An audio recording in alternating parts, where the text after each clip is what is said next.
بسم الله الرحمن الرحيم الحمد لله رب العالمين ثم الصلاة والسلام على حبيب قلوبنا وطبيب نفوسنا أبي القاسم محمد وعلى أهل بيته الطيبين الطاهرين المعصومين وأصحابه المنتجبين.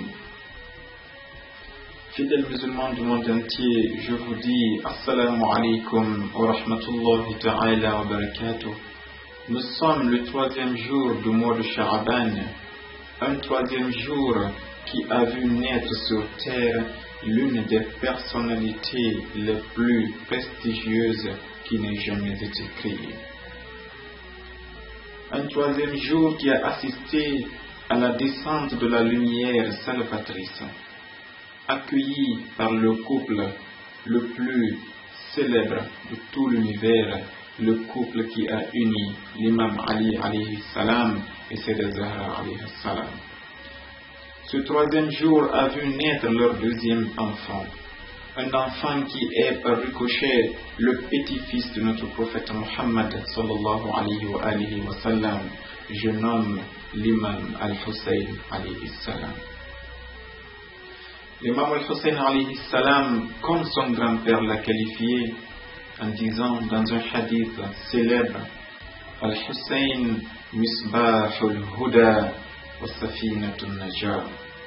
L'imam Al-Hussein alayhi salam, dont le grand-père a aussi dit Al-Hassan wa Al-Hussein sayyida shababi ahli al-jannah. Le prophète Muhammad sallallahu alayhi wa sallam nous a dit quelque part que ces deux petits-fils, Al-Hassan et Al-Hussein, sont les leaders, sont les maîtres de tous les jeunes du paradis. Alors ce 3e jour du mois de Sha'ban est une occasion pour tout musulman qui connaît la valeur de l'homme qui est né durant cette journée de remercier Dieu, de renouveler sa reconnaissance ainsi que sa gratitude éternelle envers la bonté, la clémence et la miséricorde infinie de Dieu qui nous a choisis, nous a élus et nous a recrutés parmi les nombres rarissimes de personnes qui ont pu reconnaître quoi? L'autorité, la légitimité ainsi que la succession d'Ahlul Bayt alayhi salam. Cette reconnaissance n'est pas donnée à n'importe qui. Quand l'imam Al-Hussein alayhi salam, sa date de naissance revient, regroupons-nous, prenons une petite minute dans notre journée et disons Alhamdulillah. Qui est l'imam Al-Hussein alayhi salam? Son grand-père, le prophète Muhammad sallallahu alayhi wa sallam, s'est chargé de nous le présenter d'une façon exhaustive. Le prophète l'a présenté sous 3 volets très déterminants. Il a parlé de son ascendance, de sa descendance ainsi que de sa quintessence, son essence donc et sa substance.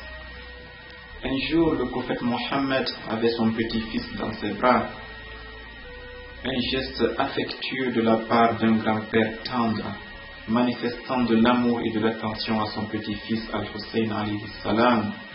Il regarde son petit-fils devant plusieurs témoins et il dit: Ô Hussein, Anta imamun, ibnu imamin, akhu imamin wa abul a'imma.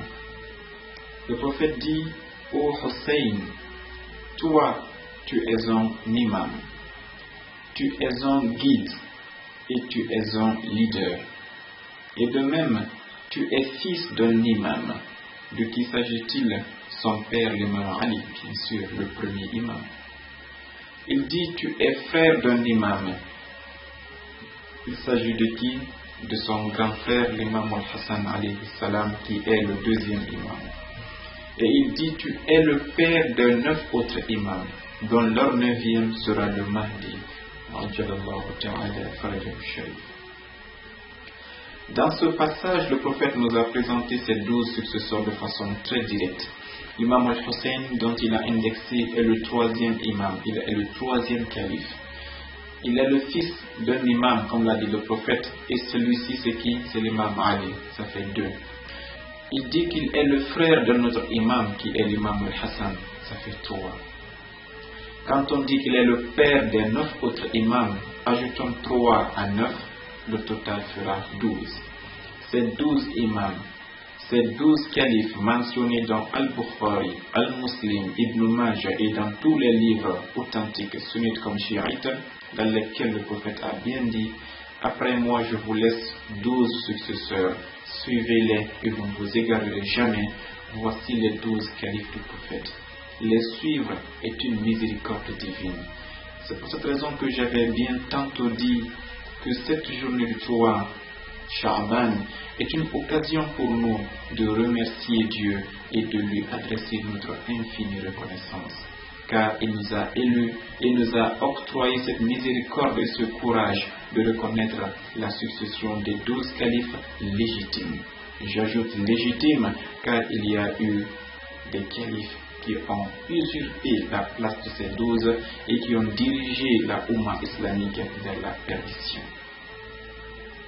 Quand on regarde l'histoire de l'islam, nous verrons au moins une centaine de califes qui se sont succédés, alors que, et chez les sunnites, et chez les chiites, tout le monde est d'accord pour dire que le prophète a dit de façon claire, et pas une fois, pas 2 fois, qu'après lui, les successeurs qu'il a laissés comme étant nos guides sont au nombre de 12. Il les a présentés à toute l'humanité et particulièrement à sa communauté. Alors comment est-ce que la communauté peut venir? Comment est-ce que vous et moi, nous viendrons plus de 1400 ans après le prophète et nous constatons qu'il y a eu dans l'histoire une centaine de califes, voire plus? De 2 choses l'une, soit ce que le prophète a dit n'était pas vrai, que Dieu nous en garde. Dieu dans le Saint-Coran a dit: le prophète ne dit rien sous la passion. Tout ce qu'il dit vient de quoi? Tout ce qu'il dit est une révélation qui lui a été inspirée par Dieu. Le prophète nous a dit qu'il nous laisse 12 successeurs. Toi qui viens après et que tu suis d'autres successeurs que ces 12, sache que tu t'es trompé de chemin. Sache que Satan t'a piégé et il est temps de renouveler, disons, ta foi et ton allégeance à notre imam qui est le Mahdi actuellement, que Dieu hâte son apparition. Ce 3 Sha'ban est donc une occasion solennelle pour nous de partager avec vous ce bonheur incommensurable, cette joie et ce bien-être total qui envahit tout notre cœur et qui fait vibrer nos corps. Ce jour est une occasion pour nous de renouveler notre allégeance à l'imam Mahdi al-Sharif, car bel et bien, comme l'a dit le prophète, le 9e fils de l'imam al-Hussein est le 12e imam. Et c'est lui qui est l'imam de notre époque, en sachant que le prophète a dit, et dans Musnad Ahmad et dans beaucoup d'autres livres, Man mata walam ya'rif imam zamanihi mata mitatan jahiliya. Le prophète a dit quelque part dans un hadith authentique que toute personne parmi sa communauté qui va mourir sans avoir reconnu, sans avoir fait allégeance à l'imam de son temps, cette personne serait morte comme un païen, cette personne serait morte comme un mécréant, comme une personne qui a vécu dans le paganisme islamique. Que Dieu nous en préserve. Il est temps pour nous de vous appeler à reconnaître l'imam al-Mahdi, car tout musulman aujourd'hui qui vit sur cette terre sans reconnaître l'imam, le califat, ainsi que l'autorité suprême de l'imam al-Mahdi, c'est comme s'il a coupé le lien qui le liait au prophète. Car Dieu, dans sa bonté, a choisi son prophète. Il a dit au prophète de nous dire: Qul in kuntum tuhibbuna Allah fattabi'uni yuhibbukum Allah. Dieu a dit au prophète de nous dire: si vous aimez Dieu, si vous voulez atteindre Dieu, suivez-moi, mon Mohammed. Le prophète aussi a dit un jour: je ne suis pas éternel, je vais mourir bientôt, mais je vous laisse après moi 2 choses précieuses, le Saint-Coran et Ahl al-Bayt. Tant que vous les suivrez, vous ne vous égarerez jamais. Ahl al-Bayt sont nos 12 successeurs qu'on a cités plus haut. Ils sont toujours présents parmi nous. Le prophète a dit dans Muslim: Ma in tamassaktum bihima lan tadillu ba'di abadan. Tant que vous suivrez ces 2, le Saint-Coran et Ahl al-Bayt, vous ne vous égarerez jamais. Autrement dit, les séparer, suivre l'un sans l'autre ou bien les séparer de façon totale mènera inéluctablement à l'égarement. l'imam al-Mahdi, le suivre, le reconnaître, attester son imam, le reconnaître comme étant le 12e calife du prophète, constituera la seule corde sur laquelle nous devons nous cramponner, comme l'a dit le Saint-Coran. Nous savons que le prophète nous a dit qu'il y aura plusieurs sectes dans la vie musulmane, mais une seule sera sauvée, uniquement celle qui va suivre son testament. Il a dit clair, il a dit si je m'en vais, si vous voulez me suivre pour que vous puissiez arriver chez Dieu, suivez mon testament, le Saint-Coran et ma sainte famille Ahlul Bayt alayhi salam. L'imam al-Hussein est le 3e parmi cette liste.